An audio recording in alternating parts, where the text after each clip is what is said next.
Halo semuanya, gimana kabarnya? Semoga kalian baik-baik aja ya. Gimana guys sekolahnya? Apakah udah mulai ujian? Haha, sama bro. Semangat buat kalian yang lagi menjalankan ujian. Ini aku juga sempat-sempatin bikin video buat kalian semua. Semoga kalian terhibur dan selamat menikmati ya. Kali ini Mimin akan membahas film yang bercerita tentang petualangan sekelompok orang yang berusaha menghentikan rencana penyihir jahat yang ingin menghancurkan dunia. Langsung aja kita mulai. Putar intronya dulu dong. Selamat datang di AR 412. Film diawali dengan memperlihatkan dua orang tahanan di dalam penjara, di mana mereka terlibat aksi pencurian. Mereka bernama Ejin dan Holga. Sudah 2 tahun mereka berada di sana, sampai tibalah waktu mereka akan dibebaskan. Sebelumnya, mereka dibawa menghadap hakim untuk dimintai kesaksian. Ejin pun mulai bercerita mengenai masa lalunya yang sempat bekerja sebagai seorang Harper, di mana tugas seorang Harper adalah untuk memberantas para penjahat dan menolong banyak orang. Dia tinggal di sebuah rumah bersama seorang istri dan anaknya bernama Kira. Kehidupannya berjalan dengan normal, sampai suatu hari Ejin menemukan istrinya tewas di dalam rumah, di mana dia dibunuh oleh sekelompok penyihir yang dijuluki sebagai penyihir merah, ras penyihir terkuat dan paling berbahaya. Karena kejadian itu, Ejin pun memutuskan untuk berhenti menjadi Harper untuk menjaga putri satu-satunya. Namun dirinya tidak bisa mengurus Kira sendirian, dan dia pun bertemu dengan seseorang bernama Holga yang dengan tulus membantunya merawat Kira. Di sini kita juga akan diperlihatkan Kira yang memiliki kemampuan menjadi tidak terlihat. Dengan cepat mereka langsung akrab satu sama lain. Sayangnya semakin lama mereka semakin kesulitan untuk mencari uang, sehingga mereka memutuskan untuk melakukan pekerjaan, yaitu mencuri. Mereka pun membentuk sebuah tim dan mulai mencuri semua orang kaya di kota. Sampai suatu hari, mereka tiba-tiba mendapat satu anggota baru yang bernama Sofina, yang ternyata adalah seorang penyihir. Dia menyarankan mereka untuk mencuri di sebuah tempat bernama Gudang Korin, di mana tempat itu adalah tempat yang menyimpan banyak barang berharga. Namun tempat itu hanya bisa dibuka oleh para Harper. Ejin awalnya menolak ajakan itu, namun dia mendengar bahwa di tempat itu disimpan sebuah artefak kuno bernama tablet kebangkitan yang bisa digunakan untuk membangkitkan satu orang yang sudah meninggal. Mendengar itu, Ejin pun memutuskan ikut untuk mengambil tablet itu yang akan dia gunakan untuk membangkitkan istrinya. Namun di sana, mereka malah ketahuan oleh para penjaga. Sofina dan 2 anggota tim lain pun berhasil kabur. Namun sayang, Ejin dan Holga harus tertangkap. Untungnya, Ejin berhasil menitipkan tablet ke salah satu anggota bernama Forge. Selesai menceritakan itu, tiba-tiba Holga dan Ejin memberontak. Mereka berniat kabur dari tempat itu.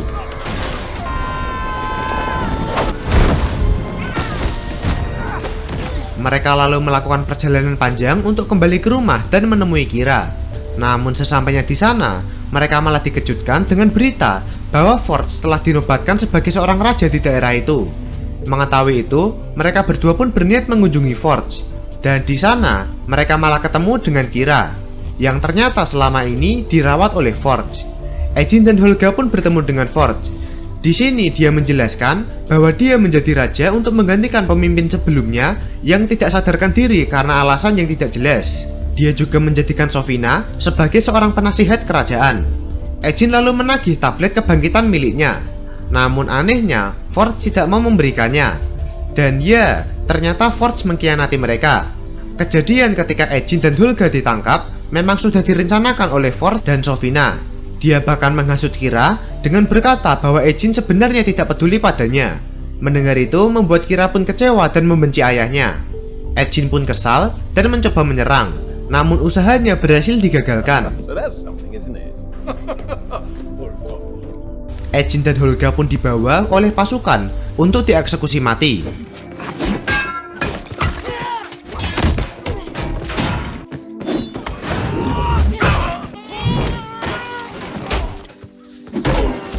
Untungnya, mereka berhasil selamat dan kabur dari sana. Setelahnya, mereka berdua memikirkan cara untuk menghentikan Forge. Keduanya berniat untuk membentuk tim yang akan membantu mereka.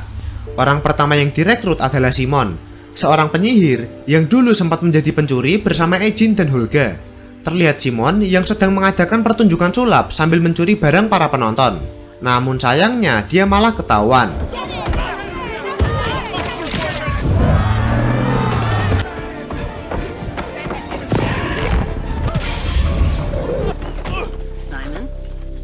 Setelah selamat dari amukan warga, Simon mengajak mereka menemui seseorang bernama Dorik, di mana dia adalah seseorang yang memiliki keahlian berubah bentuk menjadi binatang.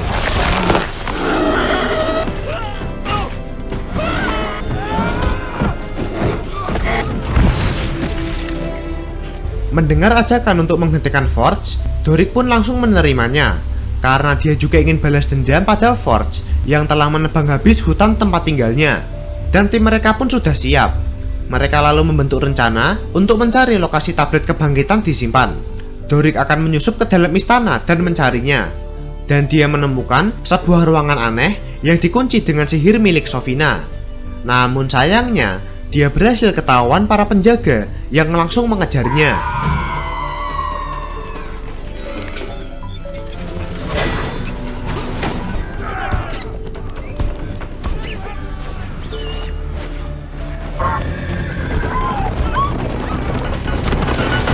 Untungnya dia berhasil kabur. Dia pun langsung melaporkan hasil temuannya pada timnya. Dan di sini mereka menyadari bahwa Sofina adalah seorang penyihir merah, menandakan bahwa dia sangat berbahaya. Mengetahui itu, Simon pun menyarankan mereka untuk pergi mencari senjata tambahan, yaitu sebuah helm bernama Helm of Disjunction, di mana helm ini bisa menonaktifkan kekuatan musuh. Sayangnya, dia tidak tahu di mana helm itu berada. Holga pun berkata bahwa dia tahu seseorang yang bisa membantu mereka, yaitu nenek moyangnya yang dulu pernah berperang demi mendapatkan helm itu. Mereka pun bergegas pergi menuju makam kuno untuk mencari mayat para nenek moyang. Sebelumnya, Holga berniat kembali ke rumah lamanya untuk mengambil tongkat sihir yang dia simpan.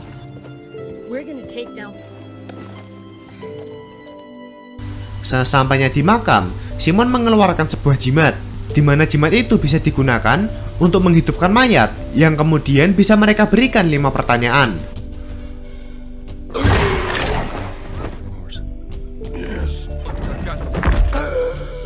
Di sana, mereka mendapat informasi bahwa dulu ketika para nenek moyang berperang, mereka memberikan helm itu kepada seseorang yang bernama Seng Yendar. Seng ini memiliki masa lalu yang kelam, di mana seluruh penduduk di desa tempat tinggalnya diubah menjadi sosok mayat hidup oleh para penyihir merah.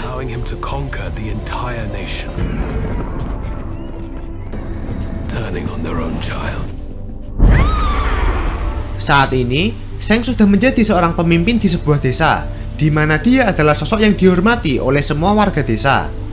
Mereka berempat pun pergi ke sana untuk menemui Seng, dan hendak meminta pada Seng untuk meminjamkan helm sihir itu kepada mereka. Awalnya, Seng tidak memperbolehkannya, karena helm itu memiliki kekuatan yang besar dan sangat berbahaya. Namun setelah mendengar bahwa mereka membutuhkannya untuk melawan penyihir merah, Seng pun akhirnya mau memberikan helm itu kepada mereka. Mereka lalu pergi bersama Seng menuju suatu tempat di bawah tanah, tempat helm itu disimpan. Namun untuk bisa mengambilnya, mereka harus melewati beberapa rintangan terlebih dahulu. Sayangnya, saat akan melewati jembatan, Simon tak sengaja membuat jembatan itu roboh. Untungnya Holga membawa sebuah tongkat yang bisa digunakan untuk membuat portal, sehingga mereka bisa menyeberang. Setelahnya, mereka pun melanjutkan perjalanan untuk menemukan helm sihir itu. Namun tiba-tiba, mereka dikejutkan dengan kedatangan pasukan suruhan Sofina di sana, dan pertarungan pun terjadi.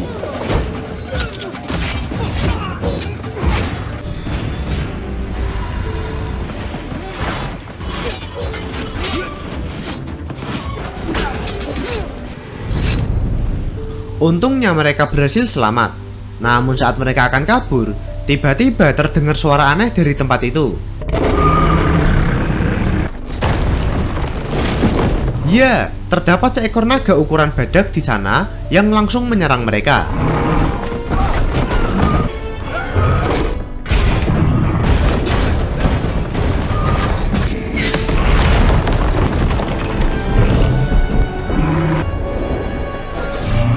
Sayangnya, mereka malah terjebak di dalam sebuah gua.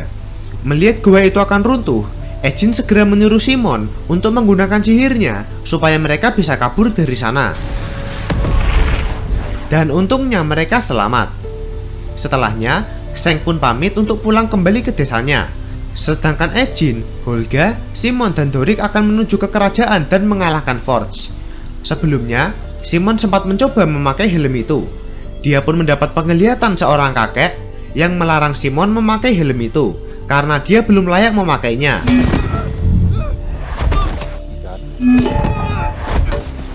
Karena kejadian itu, mereka pun mulai putus asa karena semua usaha mereka selama ini tidak membuahkan hasil. Namun Ejin berusaha meyakinkan mereka untuk terus berjuang melawan Forge. Mereka tidak bisa menyerah begitu saja setelah melangkah sejauh ini. Ejin pun bercerita mengenai masa lalunya ketika para penyihir merah membunuh istrinya. Yang ternyata hal itu dilakukan mereka karena Ejin pernah diam-diam mencuri harta milik para penyihir merah, membuat mereka marah dan memutuskan untuk balas dendam. Setelahnya, mereka pun menyusun rencana untuk menyusup ke dalam kerajaan. Mereka membeli sebuah lukisan yang akan dipasangkan pintu portal. Lukisan itu pun diselundupkan ke dalam kereta kuda yang akan dikirim menuju kerajaan. Di sisi lain, nampak Forge yang sedang mempersiapkan kolosium untuk permainan labirin, di mana itu adalah permainan yang sangat diminati banyak warga. Terlihat tempat itu sangat ramai, sampai membuat Ejin dan kawan pun kesulitan untuk menyelinap. Dan sialnya, lukisan mereka terjatuh ke lantai dan membuat pintu portal pun tertutup. Dorik pun memiliki ide untuk menjadi cacing dan melewati portal itu. Sedangkan Ejin, Holga, dan Simon akan mengalihkan perhatian para penjaga.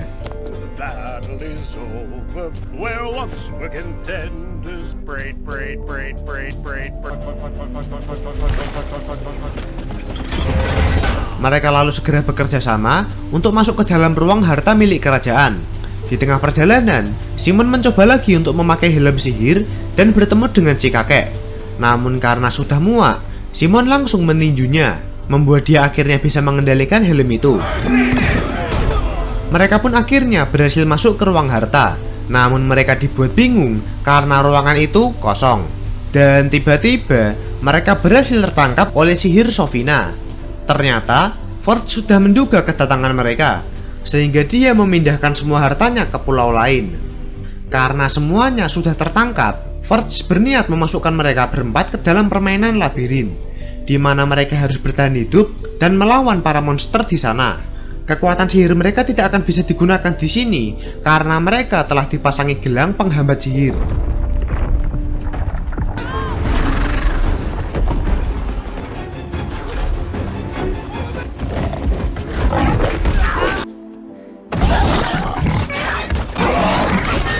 Di dalam permainan, mereka berempat menemukan sebuah kotak jeli, di mana dengan benda itu mereka bisa melepas gelang penghambat. Bergegas mereka menuju perahu milik Forge dan berniat mengambil harta-harta di sana. Namun tak lama, Forge pun datang bersama Kira. Melihat itu, Forge langsung menyandera Kira dan menyuruh mereka untuk menyerah. Untungnya, dia berhasil diselamatkan dan mereka segera pergi naik perahu. Awalnya, mereka mengira bahwa semua masalah telah selesai, tapi ternyata belum, karena mereka melihat akar-akar raksasa di atas kerajaan, di mana itu adalah pertanda sihir dari penyihir merah. Ya, karena banyak orang yang berkumpul di kolosium, Sofina berniat mengubah mereka menjadi pasukan mayat hidup. Melihat itu, Ejin memiliki rencana untuk memancing semua orang keluar dari kolosium dengan menjatuhkan semua harta di perahu itu. Hal itu berhasil membuat semua orang keluar. Mengetahui rencananya gagal, Sofina pun marah. Dia pun ikut keluar untuk menghadapi Ejin dan kawan-kawan.